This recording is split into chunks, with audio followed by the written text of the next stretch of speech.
This is CGTN, China Global Television Network.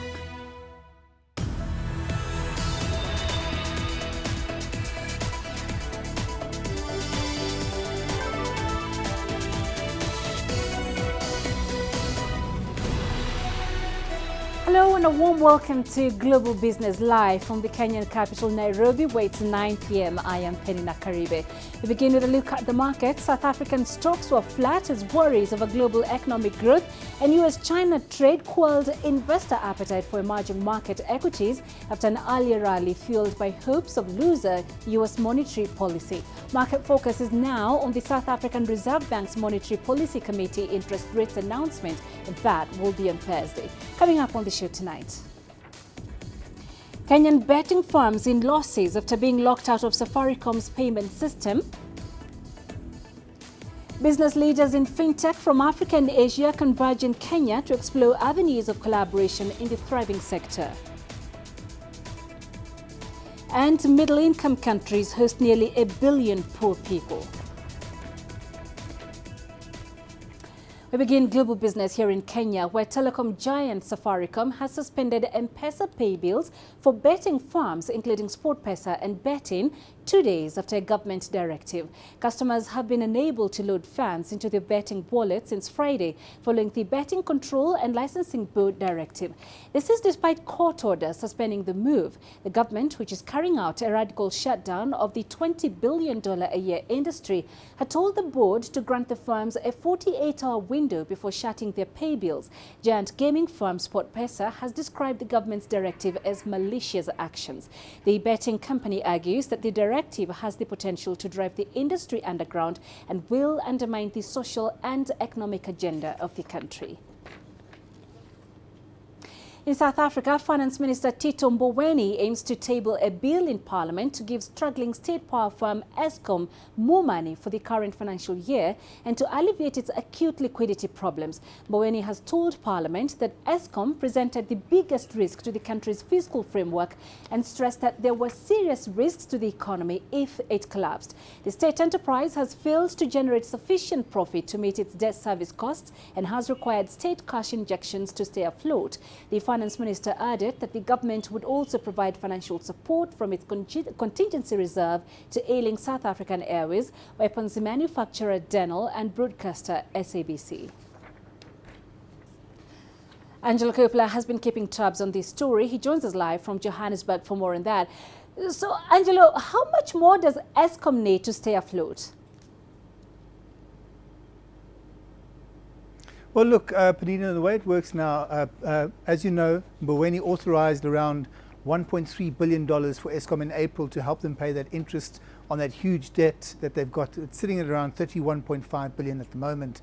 He plans to ask Parliament, as you mentioned, to approve that expropriation bill in 10 days' time or so. It's likely he'll get it approved because the ANC, as you know, has a majority in the House. But it's unclear how much Eskom will actually get and how it's going to be structured. That detail will probably come out in this grand Eskom plan that we've all been hearing about for some time now. The interest payments, of course, alone are causing a huge headache because they aren't negotiable. So having said all of that, a number that's being bandied about at the moment is in the region of $16 billion that Eskom is going to need over the next 2 years while it goes through this whole big restructuring program. So 16 billion is the number that's been bandied about. We'll probably hear in the next 10 days or so what the actual number is and more on that detail, Peninah.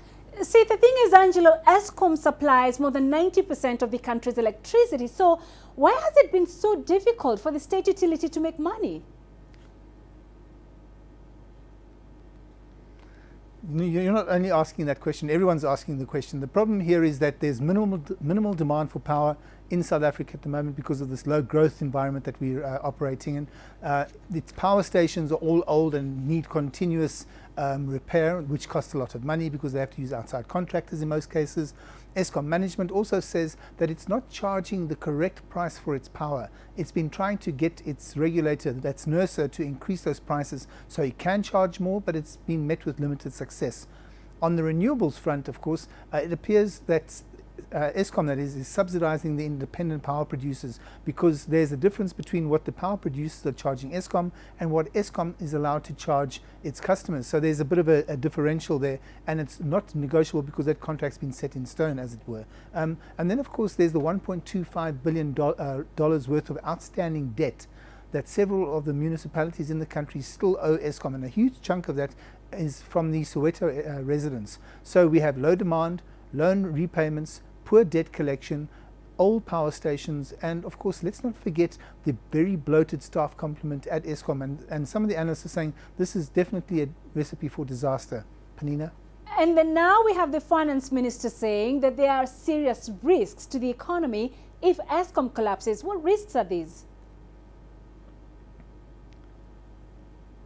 Well, look, I mean, the government guarantees amount to almost all of that $30 billion debt that is owed to bondholders and financial institutions around the world. So if there's a default of any of that debt, the government is likely to have to pay up everything. And while the country's balance sheet can cover that call when it's made, if it's made, it will trigger other government guarantees that will have to be paid and will add to more pressure to the country's fiscus. So guarantees could be called on all those other SOEs as well. This will send alarm bells ringing at the rating agencies' offices, and we're likely to see a downgrading to full junk status, which is going to lead to those index trackers selling off South African stocks, because their mandate is that they can only invest in countries and country stocks that are investment grade, and if South Africa isn't investment grade, they're going to pull out, which means all the forex outflows happen.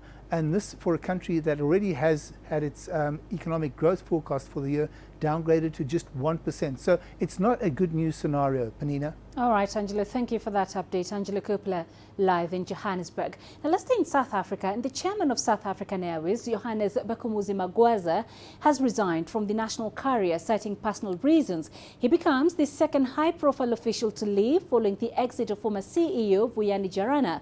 Jarana resigned in June due to what he called lack of government support and bureaucracy that undermined his turnaround strategy.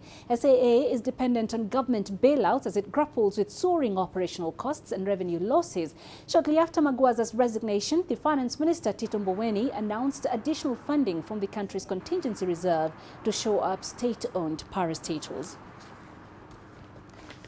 Meanwhile, South African International Relations Minister Dr. Naledi Pandor says budget cuts for the 2019-2020 financial year will severely impact her ministry's ability to support the South African government in reaching its national priorities. But she said her department would work harder and more strategically to do more with less. Dr. Pandor was speaking on the occasion of her ministry's budget vote in Parliament in Cape Town, South Africa. CGTN's Renee Delcam tells us more. Dr. Naledi Pandor said her department's budget decline was of great concern. A major challenge of our budget, particularly with respect to missions abroad, is the effect of foreign exchange rate fluctuations, particularly the performance of the rand against the US dollar. Treasury allocates according to a specific rate and subsequently makes no compensatory adjustments.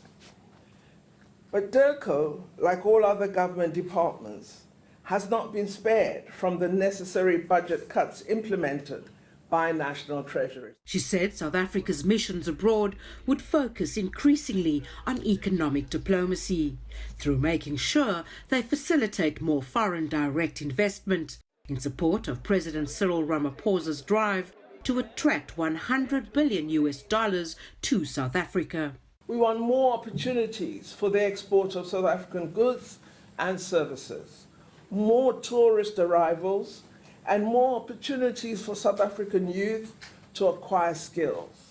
Minister Pandor said South Africa saw itself as an active member of the community of nations and remained committed to multilateralism and institutions such as the G20 and BRICS. She said South Africa would work with greater energy to increase its cooperation with India, Russia and Brazil.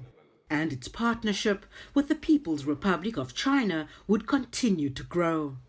And the minister reiterated that the African continent was central to the foreign policy of South Africa, which would head up the African Union from the beginning of 2020. The essence of our foreign policy is to improve the living conditions of South Africans and contribute to the well-being of our fellow Africans, as well as all those who are yearning for peace, human security, and prosperity in the world.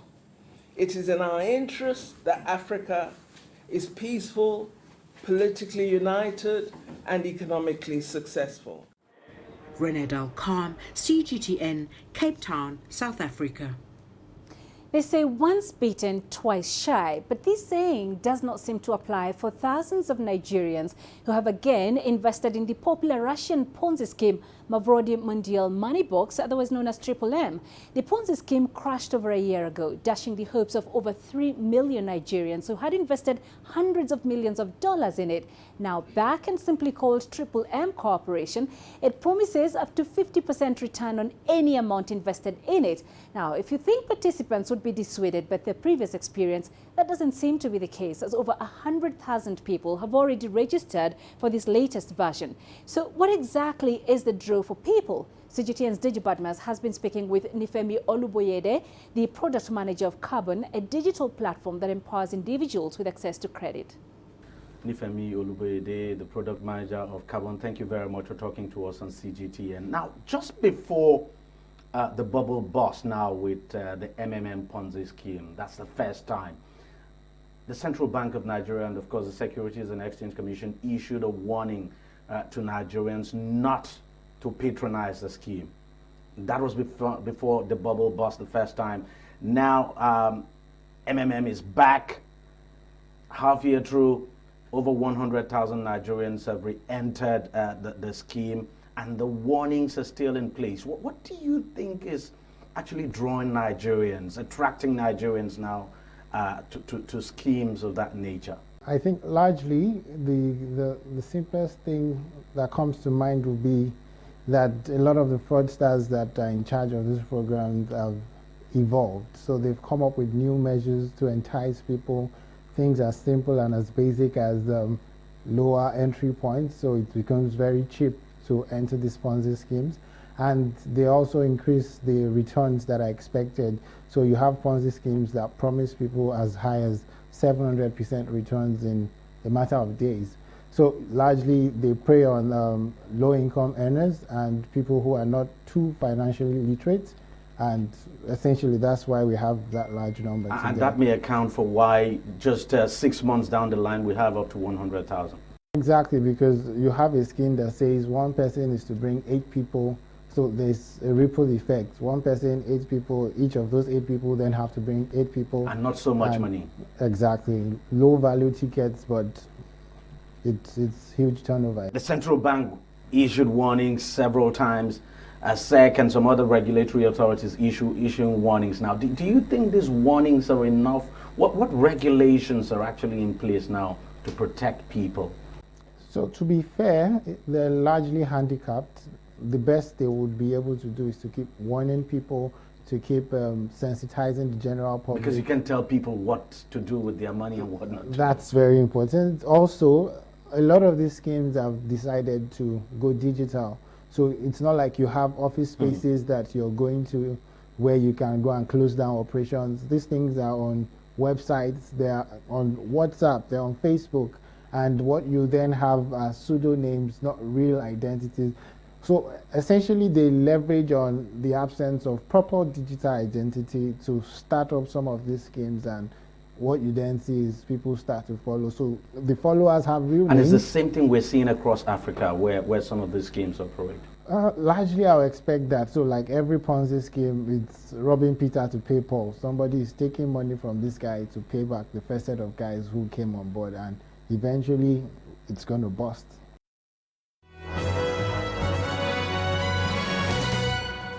A look at your corporate news now. The World Bank has sanctioned 2 construction companies for corruption. The firms SAI Consulting Engineering Limited and Universal for General Construction and Trading Company engaged in corrupt practices while working on World Bank finance projects in East Africa. The SAI Consulting is accused of bribing Tanzanian officials to speed up invoice payments, while Universal for General Construction and Trading Company inflated bills in a project in Uganda. Global retailer Steinhoff says that while its losses narrowed in the 6 months to end March, its long-term survival remained uncertain. The household goods retailer group said its losses reduced to around $642 million in the first half of the financial year 2019 from $685 million a year before, while revenue from continuing operations rose 2.9% to $7.8 billion, thanks mainly to Pepco Europe. Steinhoff said the costs of stabilizing the group remained high and that had dented profits. Barclays Bank of Kenya now says it will not let go of its staff as a result of the ongoing restructuring exercise as it rebrands to ABSA.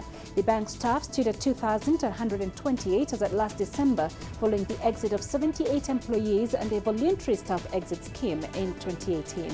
The lender spent nearly $4.7 million to compensate the retrenched employees. And troubled company Thomas Cook is in $942 million rescue talks with banks and its largest shareholder, Fosun. The measures, which have not been finalized, would see the Chinese investor buy the firm's tour business. Thomas Cook's chief executive, Peter Ferkhauser, said the proposal was not the outcome they had wanted, but insisted it was pragmatic. And that's a look at your corporate headlines.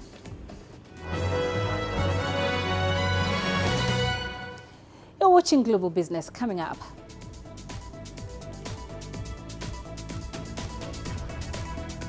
business leaders in Fintech from Africa and Asia converge in Kenya to explore avenues of collaboration in the thriving sector.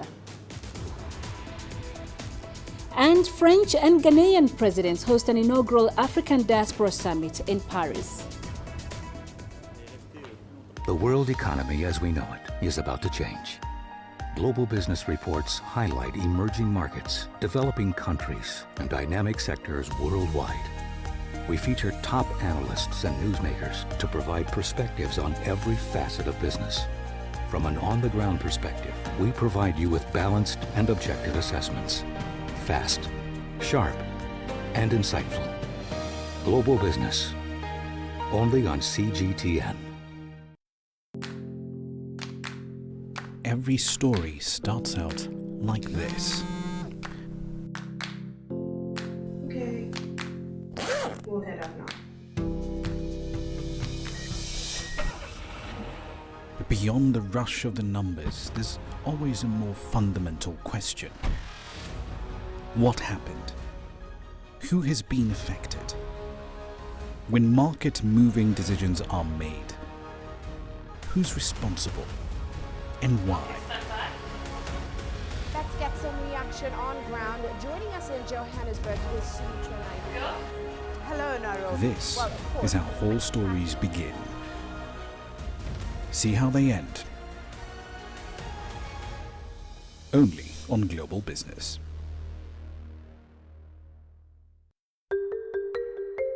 How will your world change today? What happens here? What happens there? Or what you make happen for yourself?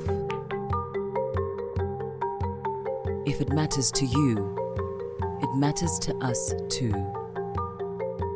Your stories are the stories that need to be told. Africa Live. Find your voice. Africa is the nexus of enterprise, and Global Business will tell you why it matters. From the mega investment projects to multi-billion-dollar mergers and acquisitions. Africa today collects, just in terms of revenues from taxes alone, $545 billion a year. If you take 10% of that and you devote it to the energy sector, problem solved. All this on Global Business, weekdays at this time on CGTN.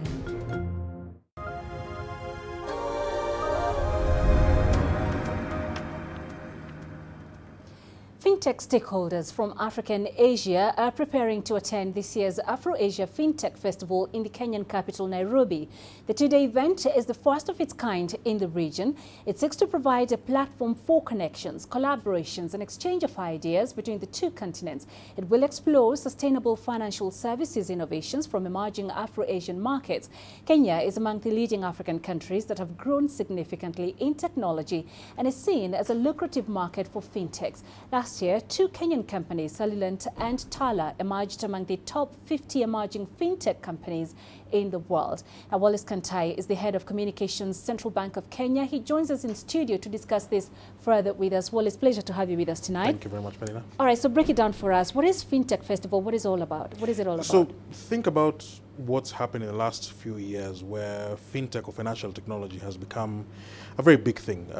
Here in Africa, in Asia, and these are the two places where, if you imagine it, a lot of the energy is residing. So this is where you have a lot of leapfrogging of technology. So people are coming through not ever using financial services, and suddenly not only using financial services, but also using them from a technology point of view. Think about the additional fact that Africa and Asia have 80% of the world's population. We have some of the youngest populations, some of the most energetic. So we thought, as central banks, and this is the Central Bank of Kenya and the Monetary Authority of Singapore, we thought this is about the right time to start looking at this idea, because in the next few years, this is where the action is going to be. And so therefore, let's try and bring in as many people together from Africa and from Asia to come talk to each other, to come and share ideas, to come and tell each other exactly how this industry is going to look like. And of course, experts are saying it's a platform, a good one, to have that exchange of ideas between these two continents. However, when you look at trade between the two, Africa and Asia, it is skewed in favor of Asia, of course, that being a manufacturing giant. So how can Africa take advantage of such platforms, such spaces, leverage on those to also have an equal footing in this equation? There's nothing particularly wrong with the way trade is, because trade is a matter of exchange of goods and services. And so therefore, at this particular point in history, at this particular point of economic development, you may call it skewed in the sense of there's a lot coming from Asia into Africa.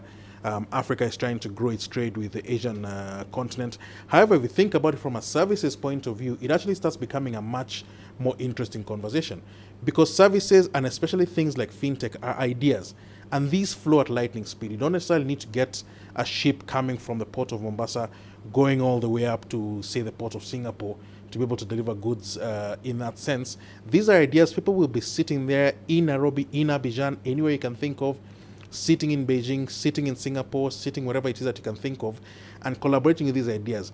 Think about the sort of ideas and services that we've started adopting all over the world.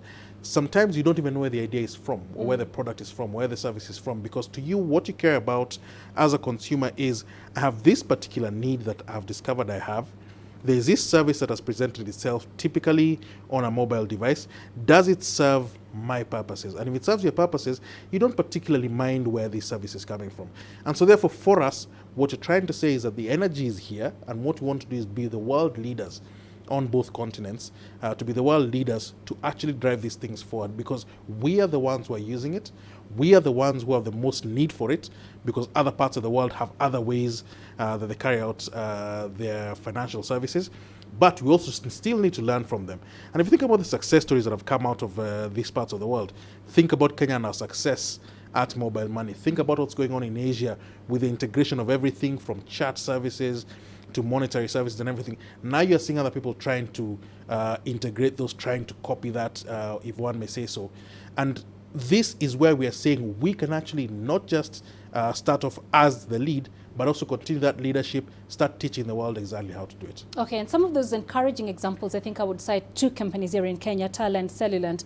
They have shown in the global platform, but in Africa, speaking in this context, do we have frameworks that create that conducive environments for such tech startups to thrive? And that's where we come in. So think about central banks, because central banks' role is to encourage such things, but at the same time as encouraging it, also making sure that issues to do with security, issues to do with the confidence in the financial system are still maintained. So people look at central banks and say, what's the role of a central bank? Why is the central bank telling us that they are hosting a fintech conference? Shouldn't they be doing other things? But these things are all integrated, because if you imagine these new companies that come in, two of the ones you've mentioned and many, many more that come in, integrate into the financial system, what people look to central banks then to do is, are they the right thing that's going on? And secondly, is our money safe? Both from an individual point of view and also from a systemic point of view. So for us, we want to be at the very beginning of these conversations. And if we are at the beginning of these conversations, encouraging them, trying also to learn from them, because we don't know everything. So if people come with these good ideas and you're able to learn and also bring ideas from other places, other geographic locations, other jurisdictions, then so much the better for the people that we are serving in both continents. All right, and I was checking out your website, seeing all of these people who are here, policy makers and researchers, innovators. And I guess the question is, what is it Africa would borrow in terms of ideas? You just mentioned that from Asia. Call it sharing, because borrowing implies that there's one very concentrated font of ideas and another that's bereft of ideas. And that's no longer the global reality, because what's happening now is that ideas are coming from everywhere. It's sort of, I call it Brownian motion. If you remember your old physics classes, where atoms collide all the time and they produce some very interesting outcomes. So in this sense, it's not about borrowing ideas, it's about sharing of ideas. So some of the ideas that are coming from Asia, for instance, is this integration of very many services into the same platforms. And we've seen fairly successful stories in that. From an African point of view, like we said, there's issues to do with mobile money. There's issues to do, like, for example, just the Kenyan success story of financial inclusion, coming from as low as about 25-26% barely a decade ago, 2006, and now we're at above 80%. These are people who are plugged into the financial sector. If you ask someone, let's say in about 2003, 2004, they would never have believed that you're a state right now almost of saturation of financial services. So in that sense, that's what we're saying. There's a lot of learning to get from each other, a lot of sharing of ideas, a lot of people sitting down, and it's not just in the plenary sessions and in the formal sessions, but also in the informal sessions and making these contacts where you'll see a lot of these ideas flowering. 2-3 years down the road, we'll say that's where that company started. That's where that service began. It began at this Fintech Festival. Fantastic. Wallace, thank you very much. We could go on forever. Thank you for coming. Absolutely. Thank you, Peninah. Wallace Kentai, Head of Communications, Central Bank of Kenya. Now, France's President Emmanuel Macron hosted his Ghanaian counterpart Nana Akufo-Addo in Paris as part of a series of meetings devoted to the African diaspora. This is part of an attempt to reach out to Anglophone Africa while promoting a new, less defensive vision for French-speaking countries on the continent. CGTN's Terry Wangari has the details. Several people feel the perception of Africa overseas is somewhat distorted. Notably, France and Ghana are seeking to change the view of Africa as they create a renewed partnership that could improve the economic outlook and status of the continent overseas. It cannot be right that the continent that has allegedly the wealthiest resources of all the continents of the world is also the home of the poorest people on the globe. That disconnect is not a good disconnect, and we need to work to change that disconnect. The heads of state held a dialogue in Paris with over 300 members of the African diaspora in attendance. This is part of President Macron's ongoing project to forge deeper ties with Africa, rebranding the relationship as Africa-France. There is one thing that cannot be removed from France and Europe, and which differentiates us very deeply from the United States and China. It's that if Africa fails, Europe cannot succeed. It's enough to look at the map of the world. It's not possible. If Africa fails, everyone who does not make it in their countries will come to the European continent. We will then have tensions. We will enter into complete geopolitical chaos that some are already making us experience. The place of the diaspora, the status of people in the diaspora, of the African diaspora, is intimately linked with what happens on the continent. An Africa strong and performing transforms your position and your status here in Europe. But an Africa which continues to live the narrative of poverty, hungry children, people going across the Sahara, going in rickety boats and dying in Lampedusa to get to Europe, that Africa is not a narrative that is going to help you over here. So I think between you and us, our main task is the transformation of the continent. Africa looks to establish itself as a self-reliant continent and explore rich resources that could transform the continent. This will boost the economies across the continent in hopes of a better worldview. Terry Wangari, CGTN. Egypt's Public Business Sector Ministry has announced that no stakes will be offered for companies that have been listed in the country's initial public offering program till September this year. According to the IPO program, nearly 8 enterprises have stakes in 5 sectors listed to be offered in the Egyptian Stock Exchange. The North African Economy's IPO program offers between 15% and 30% of each listed company over 3 to 5 years. It's part of a reform plan being carried out by the government aimed at minimizing the benefits of untapped state-owned assets as well as to attract more investments to its domestic market.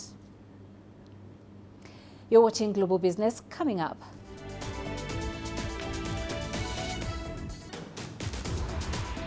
Middle-income countries host nearly 1 billion poor people, and the Asian Infrastructure Investment Bank holds its first meeting outside Asia.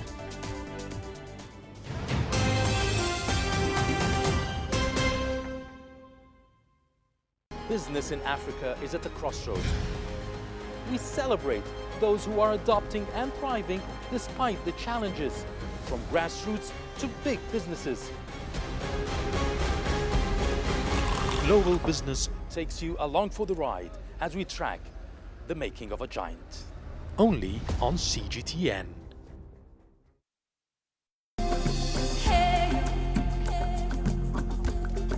Accra is my kind of city. That's because when I'm here, I feel like I'm back home in Lagos or Abidjan, which are 2 of the major cities I grew up in. See, business in Africa is high risk. After about a decade covering business news on the continent, I've learned it's all about the high risk, but also the high returns and the high energy. You simply have to adjust in order to keep pace. When I started out as a journalist, my dream was to open people's minds to the different perspectives. From the CEO in the boardroom to the trader out in the street, we all have different stories. From Accra to Addis Ababa, from Cairo to Cape Town, and I wouldn't have it any other way. Here at CGTN, we realize that Africa is on the move, and it's moving fast, but we're moving right along with it. I'm Ucheo Koronkwo, and I'm a business anchor and reporter at CGTN.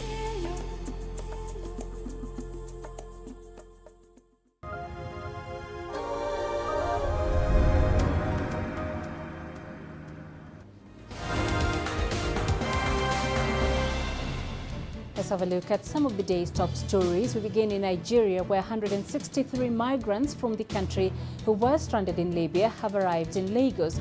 According to Nigeria's National Emergency Management Agency, the migrants include 139 adults. The rest are children who might have been born while in detention. This comes days after Libyan authorities announced that it would be releasing some migrants unconditionally.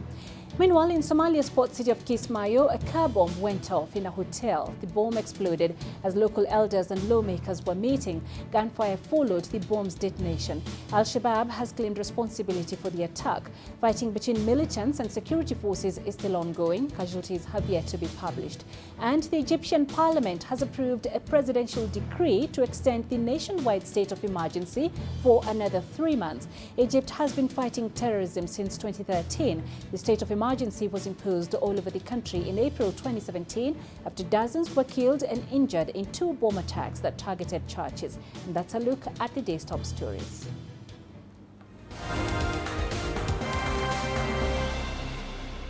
We expect to find poverty in the developing world, but almost 900 million poor people live in middle-income countries, according to a report from the United Nations. And 40% of the world's poor are under 18 years old. CGTN UN correspondent Liling Tan has the details.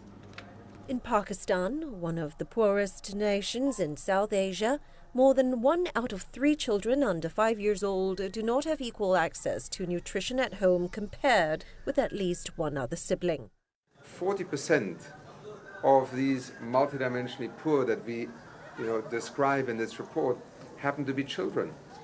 And what the report also shows is that children are disproportionately affected by poverty, and that explains also why in some households you may have a child that is malnourished and their sibling is not malnourished.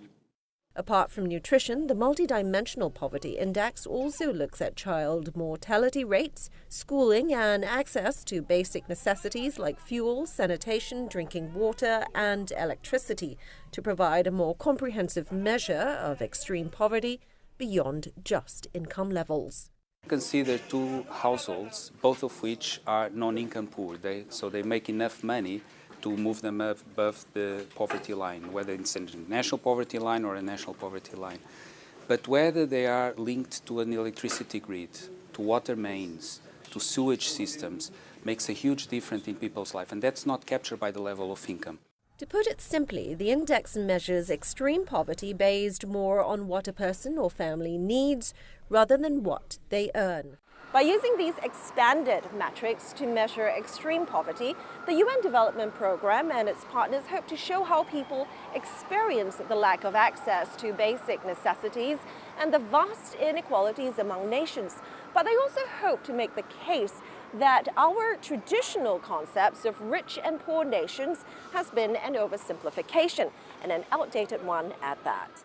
South Asia and Sub-Saharan Africa remain the poorest regions, with poverty levels highest in South Sudan, Niger, Afghanistan, Pakistan, and Bangladesh. But surprisingly, 2/3 of the world's poorest people, more than 886 million, live in middle-income countries rather than in lower-income nations. These poor people, and this is what the report shows, live amongst us. They live amongst us in our countries. They live amongst us in our communities, and they live even amongst us in our families and households. UNDP hopes the more in-depth and comprehensive data can provide a clearer picture of how people experience poverty to help nations guide policy towards ending it. Li Lingtan, CGTN, at the United Nations. The Asian Infrastructure Investment Bank was to hold its 4th annual meeting later Friday in Luxembourg. It's the first time the gathering has taken place outside of Asia. CGTN's Yang Chao has the details. Luxembourg, the first European country to apply to join the Asian Infrastructure Investment Bank, is also the first nation outside Asia to host the bank's annual meeting, set to take place this year on July the 12th and 13th. European countries played such an important role in the foundation and in the setting up of the AIB and in the running of the AIB today. So it's a very good opportunity for us to explain to all of our shareholders the big progress that the AIB has made in our first 3.5 years, the many projects, the growing membership, the increased focus on climate change and connectivity investments that we have. And that's what we expect to happen in this annual meeting this week in Luxembourg. It's been widely agreed upon within the bank that Luxembourg's geopolitical advantage can better promote connectivity between Europe and Asia, which is the theme of this year's meeting.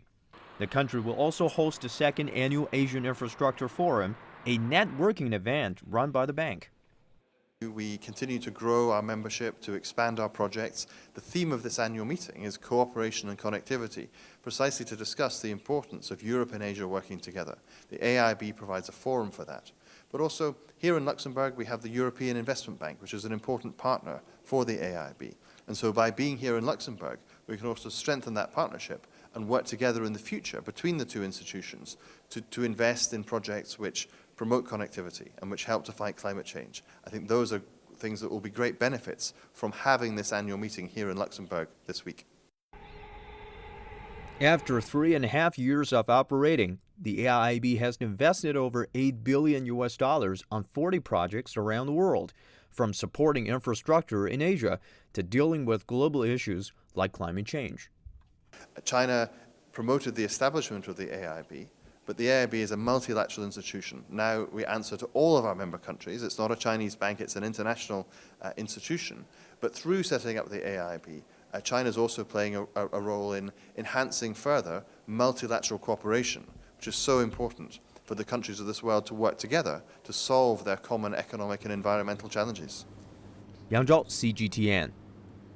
The chairman of Chinese tech giant Huawei has said the company strongly opposes being on the United States entity list and that the list should be lifted completely. CGTN's Huawei has more from Shenzhen.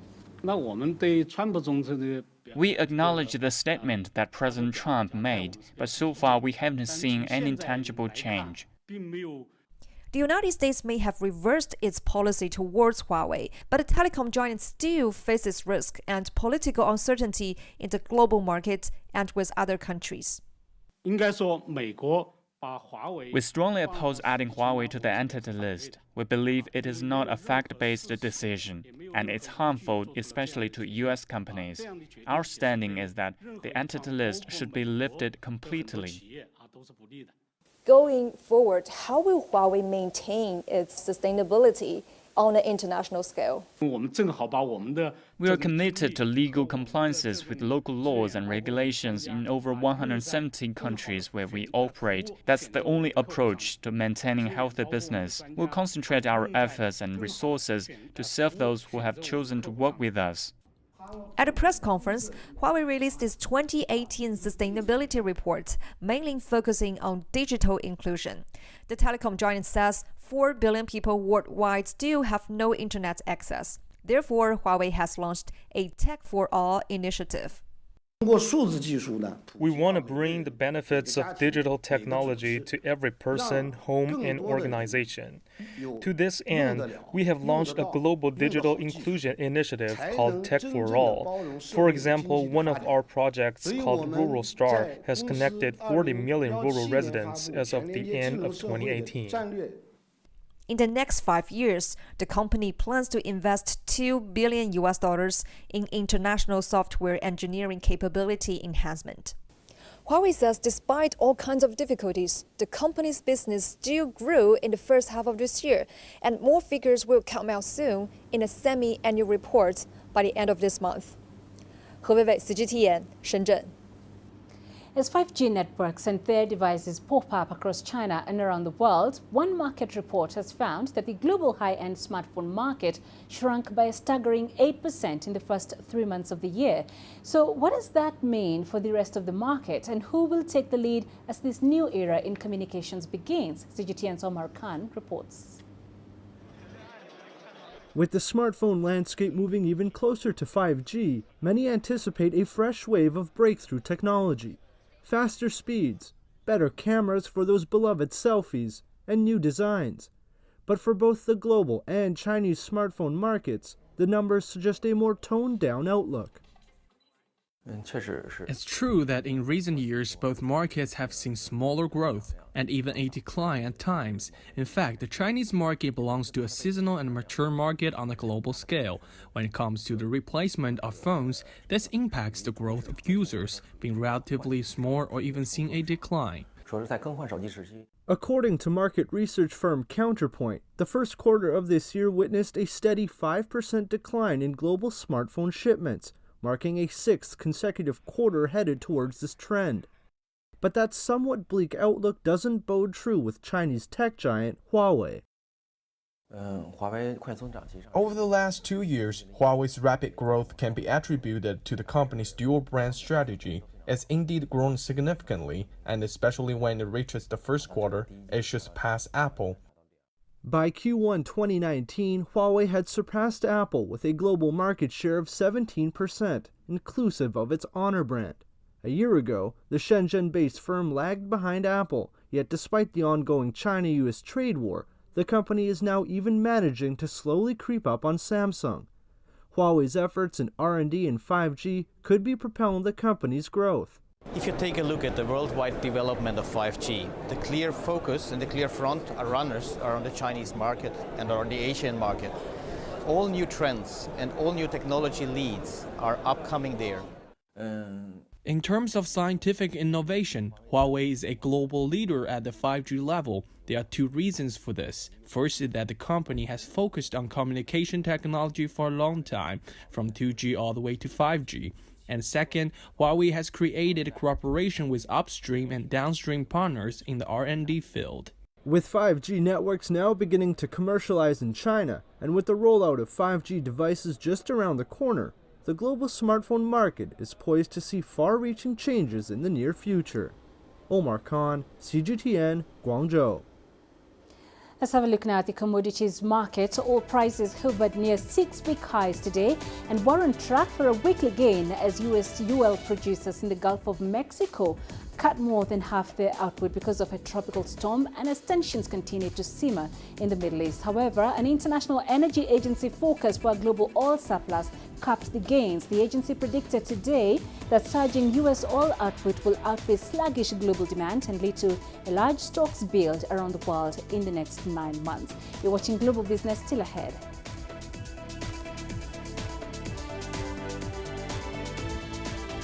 A battle for scarce resources pushes Nigerian beef traders to the edge. Images may appear to be identical, but looks can be deceiving. The difference is not always obvious. It has to be discovered. There are always different sides to a story. We put the focus on the details. To see more, to understand better. CGTN. See the difference. You don't find the stories of North Africa by sitting on the sidelines.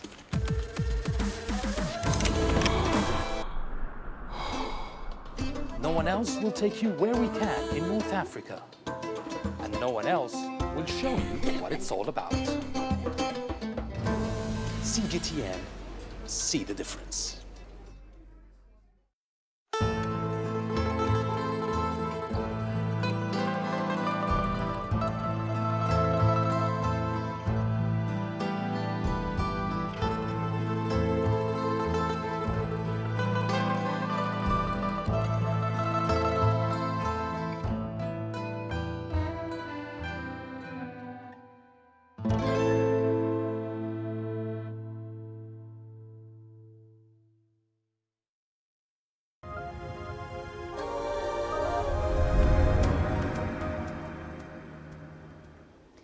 Rising insecurity caused by deadly clashes between farmers and herders in Nigeria is causing a huge spike in prices of cattle and beef.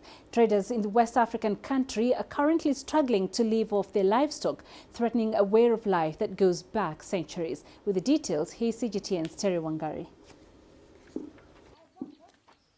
Muhammadu Buba is heading out to find grazing land for his cattle. Coming from a long line of nomadic pastoralists, Muhammadu has been rearing and selling cattle all his life. However, the escalating conflict between farmers and herders in central Nigeria has had a negative impact on both communities as well as the nation. Sometimes I go to the market with 4, 5, 6 cows to sell. If it's a good market day, I sell everything, but most times I don't sell. Climate change is also a key factor, with each year bringing harsher and longer droughts. This is pushing northern Nigerian pastoralists to the further south in search of pasture for their animals. According to recent data by the University of Ibadan, 15 out of the country's 19 northern states are struggling with desertification. Available grazing land in the north is diminishing at an alarming rate. We are doing this business for long, but for this time around, the kind change what we see for the business is too difficult as we are doing it before. Before, everywhere is too quiet, which means that not any big problem. But now the main problem between all these Fulani and buyers and the town people bring us so much problem for the business. This market in the city of Yola is one of the 3 main cattle markets in Adamawa. It's here that northern Nigerian herders and traders from neighboring Chad and Cameroon bring their cattle for sale. But traders here say the numbers are declining at a staggering rate as prices continue to drop nearly by half. As of 5 years ago, we used to buy cow like 250, 200, 150. But the largest one, 250. But now those ones we used to buy 150 before, we bought it at the length of 250 now. We bought it at the length of 300. The one we used to buy 250 before, we bought it at the rate of 400, 350, 500. We thank God for the market today. As you can see, I came with 4 cows and I've been able to sell 2. This is what is happening today at the Ngurore market. With over 200 million people and an emerging middle class, Nigeria is currently witnessing a boom in demand for meat. According to estimates, the country consumes around 360,000 tons of beef each year, accounting for half of all West Africa. However, the worsening confrontations between farmers and herders are expected to bring these figures down as the country continues to grapple with a struggling economy. Terry Wangari, CGTN. To tourism in Greece now, the home-sharing phenomenon that has shaken up the rental market worldwide is having a positive impact on the Greek economy.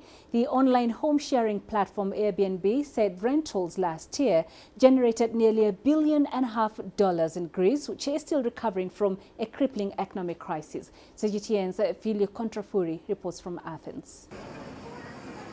Right near the Acropolis, the once forgotten neighborhood of Koukaki is a prime example of how home sharing has taken Athens by storm. Entire buildings have been turned into short-term rental apartments. Most of those bought or renovated in the area are used in the home sharing market, while Airbnb lists Koukaki as one of its most sought-after neighborhoods. Starting in 2014 with just 2 apartments, Nikos Boidanis and his work partner today managed 20 short-term rental apartments, almost all in Koukaki. They've hired 6 employees and given work to dozens of others, from cleaners to plumbers. He says Airbnb has created an economic ripple effect here across a number of sectors. Home sharing encourages homeowners to invest in their houses. Renovated houses will attract more tenants. Tenants, especially tourists, will go to nearby supermarkets, bakeries, grocery stores, or restaurants to spend money. All in all, it will be a virtuous cycle for the economy. Nikos Boidanis gives us a tour of his Koukaki neighborhood and points to shops that once were closed because of the economic crisis. They now sell everything from handcrafted objects to souvenirs, and more businesses are springing up. That means more revenue and jobs. Real estate became more of an investment, not in the traditional sense of renting by the month, but getting more money, sometimes double or triple of a monthly rent, with the short-term rentals through tourism. As a result, home prices have been pushed upwards because more and more buyers, even today, are asking to buy such homes, smaller or bigger, to place them in the home-sharing market. One study showed short-term rentals increased in Greece by 25% by the end of 2018. And competition is likely to bring more changes to the home-sharing market, at least in Athens. Home sharing grew rapidly last year. Initially, we didn't know what it was. Then, we all wanted to do it. And now, we are entering the maturity phase. It is known in Greece that it adds to the economy. Now it also gives taxes to the state, so it's something that's here to stay. It will balance out alongside the rest of the tourism activities, and it must be done in a serious way. Otherwise, only the companies that provide the home-sharing business in a systematic way will survive. According to Lefteris Potamianos, home-sharing platforms like Airbnb breathed new life into the struggling real estate market in Athens. Most of the home buyers, he says, remain foreign investors. From the 9-year recession we had, when properties had lost its value by 50 to 60% across Greece, in the last 2 years, it regained about 15 to 20% of its value. The Greek property market is relatively cheap compared to the European and the worldwide standard. Tourism is Greece's biggest industry, contributing about 20% to the country's GDP. Some 30 million visited Greece in 2018, and according to the Bank of Greece, close to 2 million of them stayed in an Airbnb rental. That is a figure that cannot go unnoticed in a country struggling to recover from one of its worst recessions. Filio Contrafuri, CGTN, Athens. China is the world's biggest tea producer, consuming about 36% of the cash crop each year. Being a drink with millennials of history behind it, one might think there's not much more that could be done with tea. But as CGTN's Yang Chengxi now explains, a take on an old tradition is tapping a whole new growth in the world's second biggest economy. Bubble tea. It's a novelty in most countries, but it's a huge thing in China. See, the whole trend started in the Taiwan region back in the 1980s, where people first made these bubbles with tapioca and brown sugar. Mix it with milk, and the next thing you know, the drink has taken Asia by storm. What started from these bubble teas has now become a $13 billion industry, with much greater variety of teas to choose from. This shop in downtown Shanghai sells up to 1,200 cups of tea drinks a day. HeyTea started in 2012 and now has close to 200 stores in the country. It's one of the success stories of new tea drink brands in recent years. HeyTea made its name by popularizing a new star product. We have created a new type of tea called cheeso tea. We have put the very thick cheese foam on top of the brewed teas that will offer the drinkers a rich taste of the tea. People wait in line for hours to get these cheese foam covered teas. While this is once again proof that cheese is so often the foundation of good food, experts say this success case reveals a new battleground for tea drink brands to attract customers. There's another factor that helped them become popular. Social media. If there is one thing we know about millennials, they post their favorite food and drinks. And we try to introduce the inspiration and our design sense into the brand and to our consumers, the young people, and try to have them love not only the cups they buy on their hands, but also the brand of HeyTea. The competition has become super heated. Many more brands are trying to design their star product. Some add brown sugar to the milk tea, some sell drinks with bread. Every other brand is trying to create the next internet sensation.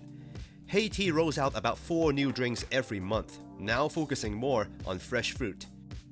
At China's beverage industry expos, you'll find ambitious business people trying to get a piece of the cheese foam. Henry Xiao started a brand called Sanum this year. What we are trying to do is we only use whole leaf, the high-end quality leaf. Seasonal fruit is one very big hit. If someone puts some seasonal fruit on the menu, that would instantly be the best seller. His game plan? Using a kind of bubble not made with tapioca but with fresh juice and wheat flour. Especially during 2018 and 2019, customers pay more money, extra money, just to experience what is possible for the creativity-wise about a drink. At the end of the day, it's all about bringing a good cup of tea to the table. Yang Chengxi, CGTN, Shanghai. Let's look at the currencies now. South Africa's rand retreated from a 5-month high today as risk appetite subdued but was on track for weekly gains after expectations the U.S. Federal Reserve would cut interest rates had stoked demand for the currency. Late this afternoon, the rand was 0.25% weaker at 14 rand per dollar, retreating from a 5-month high of 13.82 reached earlier in this session. The currency was on track for weekly gains of more than 1%. And with that, we come to the end of Global Business. We welcome your feedback. Send it to the contacts on the screen and follow us on our digital media platform. I'm Peninah Karibe. Thank you for your company.